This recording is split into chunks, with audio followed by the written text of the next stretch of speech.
Yes! Iceberg's the name. Alright, this is Before the Fame, DJIceberg.com. This week I'm sitting down with Warner Brothers' own signed Skyxxx. How you doing today, brother? What's up, bro? Chilling. Good, man. Shit, what you on right now? Rolling a blunt. That's what I like to hear right now. You live your routes. That's how I like authenticity right there. I can't lie about that. So, how long you been in from New York before you went to Orlando? I was just born in New York. We left when I was like 2 years old to Jersey. Okay. That's where I grew up at up until 9/11. After the Twin Towers happened, we came down to Florida. That was a big impact on your family? Nah. We didn't leave because of it. It was just around that time Florida was really cheap to move to. So it's like you could live in a hood in Florida in Jersey and be paying $2,500 a month for an apartment, and then be paying $1,200 for an entire house in Florida. So that was like the case for my parents. Okay, that's dope. So when did the music scene start for you in New Jersey, or when you went to Orlando, moved to Florida? In Jersey, I was still young. When we moved to Florida, I was only 13. But I didn't really do much musically around that time except freestyle as a kid. And around the time I went to school for a little bit, I went to this college for a little bit, and that's when I found the studio and I first started recording. And that was when I was like 16, 17. And then I started taking it serious after my daughter was born, 2009. Oh, congrats, that's dope. Thank you, man. So was it any type of hard transition from like freestyling, rapping to actually like making songs? Yeah, it's just a different writing process the way I see it. You know what I mean? Like freestyling and writing songs, it just depends what you're doing. Like, see me, I freestyle to find the way I want to write, that way I want to write it down. So it's like I'll find the beat and I'll freestyle to it to find what kind of flow I want to use, or it's like kind of like I'm able to like check a bunch of different styles really quick, and then I pick which one that sticks to me the most, and then I run with that. Who's some of like your influences coming up while you were listening to music, trying to? I didn't really, to be honest, I was never like influenced by anybody like that. There's people that I like recognize and respect their music, but it all started with the Fugees, and then Mobb Deep, Lauryn Hill, stuff like that. And then those are people that till this day are musicians that I respect. And then because that culture came before me, so like all the culture now is different for me to look up to someone now. You know, a lot of people look up to people because of their success. Like, yeah, there's people success-wise. I look up to a lot of motherfuckers now. Yeah. Like, you know, motherfuckers making bread out here, like, for real, off music. But musically, no. Yeah. Because I know where the last 15 years of music comes from. So it's like, I'm not really, Hey. you know what I mean? Yeah. So how did the Swamp Posse get like created? I created it in 2012. I used to be part of this other rap group called Street Smart Music, and ended up doing my own thing. And where I live in Florida, there's a lot of swamps around. So I made a group, and we called it Swamp Posse. Yeah, I listen to some of the older music now, and I can definitely hear the early New York influences to the older music. What older stuff? And when the And then the Move From? yeah, that's the only one shit right that's there. hard. Like I like that one more. I can tell you the tracks, the Politics, the Two Seaters, and the Red and Blue Lights. That's fire. Them my three shits right there. Them my shits right You're there. the first person to interview me that's had listened to that shit. So you'd be the only one. Like in interviews, I'm usually talking about this, about what other music I make, other than Hotboy and stuff like that. Like you're the first one to actually have already heard it. But yeah, those are my favorite projects. Those are my favorite. That's my favorite lane. Red and Blue Lights. That's my favorite lane. That's my favorite lane of rapping. Like I got one I'm working on now called Backyard. And it's like red and blue lights. Okay, Like, okay. backyard, backyard. My mom lost her son in the backyard. First time I ever shot a gun was in the backyard. Only time we had fun's in the backyard. And backyard. Nah, feel me? you be spitting like, listen from the older stuff to the newer stuff. I can see the influences because it's like you be using some like dark gloomy beats sometimes. Yeah. So I can understand like some of the new music now, how you got into some of the rock artists. Well, to be honest, that's actually older. For real? Yeah, bro. Like, I was on, that gloomy stuff comes from 2009, 2010, underground Florida. You know what I mean? Okay. So, like, a lot of that shit is older. That's what I mean, like, about now. Like, the whole, like, the emo phase. Like, people wearing, like, painting their nails. And I seen that in 2010 when Rocky was doing that, when I met Rocky. Okay. You know what I'm saying? And the chokers and the, you know, the all black and like everything just reincarnates itself. Yeah. Like Carhartt and shit like that. So you just got to find your pocket in all of it to where you could forever last while all that is happening. You know what I mean? Because you can fuck around and just get lost. You know what I'm saying? You know what I mean? Get lost in the sauce. People be getting Like if I was cut sitting up. here with a spiked choker on and nails painted black and shit like that, you'd be able to tell that's not me. You'd be like, this is a dude trying to like, you know, be trendy or shit like that.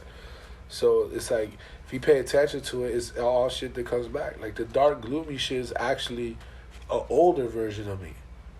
You know what I mean? It's actually an older version. I just realized, cause like I'm listening to your newest stuff. I'm listening to this project. I'm like, bro, I like this shit. Wait, this is my shit. Now I don't like the other stuff. Just like this is my. I understand the traditional lane when it's talking like when you say now talking about. It's hard for me to look at you newer people now, cause that was like some old. That was some real hip hop, rhyming. Beats.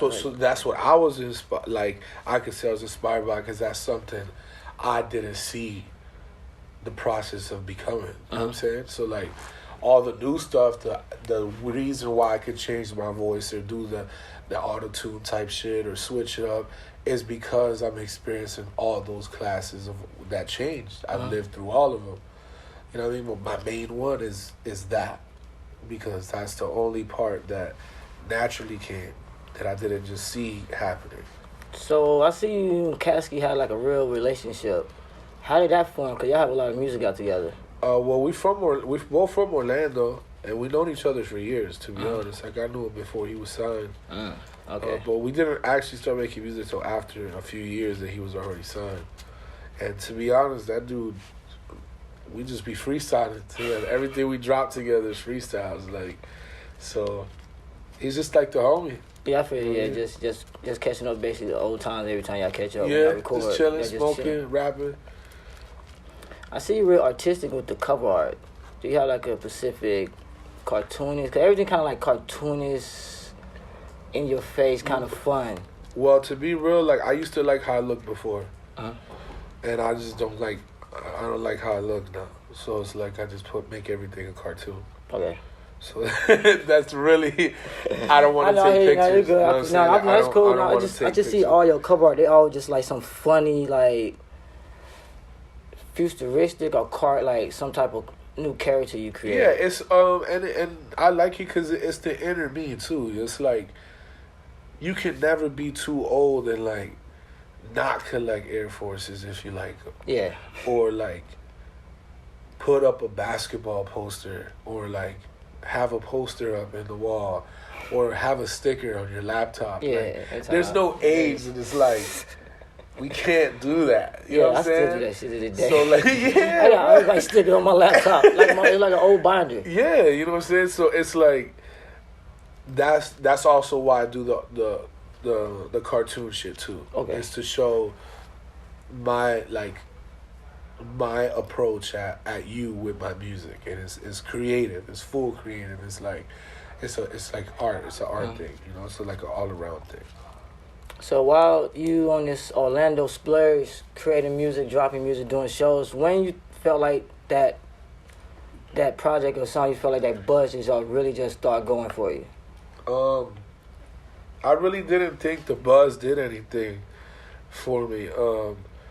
We had something going, and I had a deal before that was for me, and then I decided to convince him to sign the whole Swamp Posse.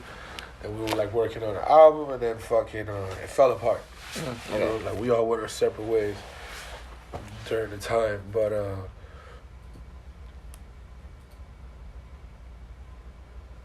I don't think the buzz is what got me here. I think is the what my intention of what I want out of this. You know what I mean? Like I don't care about going viral, like being famous or like wanting that or followers and shit. Like I don't even have 10,000 followers yet. We scored a song on a TV show on Fox Sports. So like that's business side of this shit too. Mm-hmm. So it's like I just treat this shit different. So it's like I got signed off my potential talent. You know? Yeah. So it's different. So I don't think the buzz, like I had a buzz. We grew a buzz through Swamp Posse, doing tours for sure. Mm-hmm. And I have a buzz in my city that, all my shows do good there and everyone knows me there. But I don't think I was meant to go that route, like to blow up off like a certain buzz or just being hot and trendy. It's like a gradually just grows. It's like everybody just become like you have real hardcore fans just gradually just year by year just trying to just go up instead of just having that single just was like. Yeah, I mean, I think that's my my way of I think that's the way I gotta do it. Mm-hmm. It's that pop, that like make the record that pops. Okay. You know what I'm saying? That's like and like a stamp. Leave a stamp, not form or create a stamp. Hey. Just leave an actual one. So how did you and DJ Party Favor linked up together recently last year? That was through my boy TK. Okay. He works. He's an engineer. He does like movie engineering and stuff. Like he did the Wiz Khalifa documentary and shit. Okay. And just like this feature with Slushy, I met the dude. He liked how I rap and. He's like, yo, I got this dude, a friend of mine, I'm going to try to link you up with. It was Party Favor. And we linked up in the studio and we literally made that track in like 15 minutes. It took me a while. It was, because first time I listened to it when I came to your single release here in L.A. And it took me a while to get into it. But I was fucked up and that chicken dinner hits. Like, that shit slaps. Like, yeah, that's what I'm trying to tell you. like, when you got some bass behind, like, it's cool when you don't, but, like, you really need that bass so it can slap. Like, you got to hear it, like, on some speakers a lot of time, because it's, like, that's my thing right there, chicken dinner. I mean, yeah, exactly. And I know where you would be, like, it took a while for me to, because of what you like already. With the music of mine that you said you like, I could already see what about chicken dinner you won't like, because it's the same thing for me. Feel me? Yeah. But then I know how to take that feeling out and be like, this is what chicken dinner's for, though. You know what I'm saying? And it's for that. I'm fucked up. You know what I'm saying? It like, slaps. winner, chicken dinner. That's why I'm listening to the rhymes, I'm laughing, but it slaps at the same time. That's just corny as hell. But it wins, dope. though. Corny wins, though. That's the crazy part. Corny's win. Yeah, but and it wasn't purposely corny. It was like, it was honestly a one-take freestyle, bro. I was ready to go back and write it and change the words. And he was like, no, this is perfect. I was like, fuck it. Because like, a lot of times, I don't have to like a song all the way to see why I can see other people like it or I can see why it won. I don't, like, a lot of times I take my critique out of it sometimes. I'm older, it's a new era, new generation. So a lot of times I got to see why these type of kids or these type of people like this particular music. It sounds sometimes. Yeah. I mean, a lot of it is because it's not about being older. I feel like... older or younger, I feel like it's what you've mentally and physically grown out of. Okay. A lot of the music. How old are you? 30. So we're the same age. Okay. So we ain't grow up off that. It was cool to do drugs music. You know what I'm saying? We ain't grow up off that. Like, niggas did coke. Your boys look at you like you crazy. You're a junkie. That's what I tell people. Like I had to get used to the transition from Atlanta to LA. I'm like.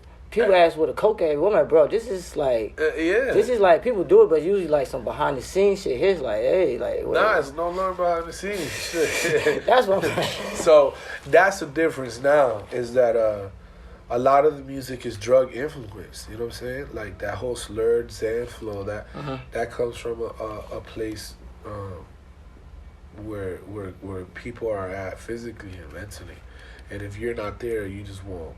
You won't accept it. Your mind won't, because you're just off that. You know what I'm saying? Yeah. And then if you get the explanation, it's like, yo, he made that shit stand out or something. It's like, oh, yeah, well, now I get why it sounds like that. Yeah, it makes you know sense. Yeah. But then that's, I don't think it's about age. I just think it's about what you're into in life at that moment too. And if you ain't popping Zans and drinking lean and getting fucked up like that, then it's not, that song's not gonna hit you. Yeah. You know what I'm saying? And it ain't supposed to. I mean, that's cool. Let me get to the how did the Hotboy remix come together? You and NLE Choppa. That was through Warner and my management. They knew some connections between each other, some mutual friends talked about it and got it done. The video's dope. I don't know who directed it, because it's funny as shit. I direct like, all the videos. Just broke in your house. Like, what the fuck you doing? Broke in my house. Like, start wearing my clothes, about your own wardrobe. I'm like, that shit, no, I like that shit with dope. It's creative. Like, it bring out more create.